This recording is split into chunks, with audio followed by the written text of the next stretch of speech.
Reginald, appreciate the question, and you're absolutely right.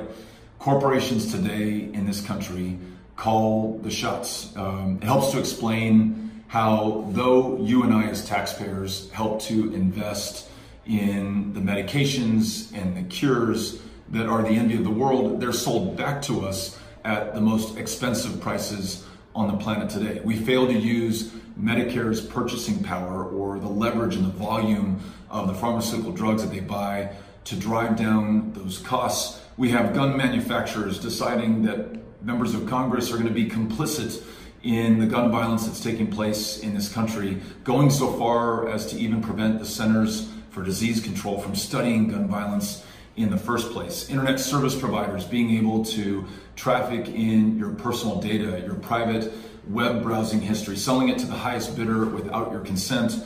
All of this is symptomatic of a democracy that has in some large part been captured by corporations and special interests. And so what's the answer to this? At the heart of this campaign and the administration that I want to lead is a renewal of our democracy and returning power back to people. That's why as a candidate, I don't take a single dime from a corporation or a special interest, lobbyists or political action committees. It's all people all the time.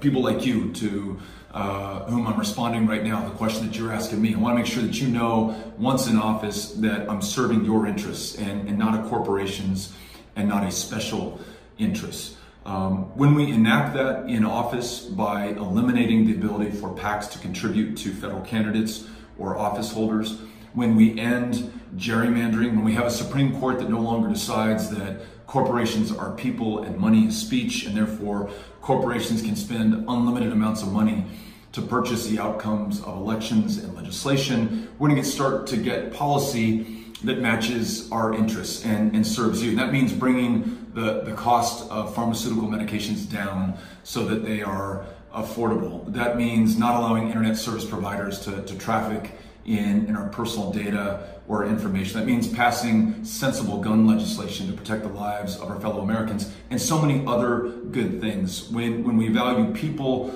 over corporations, there's no stopping this country.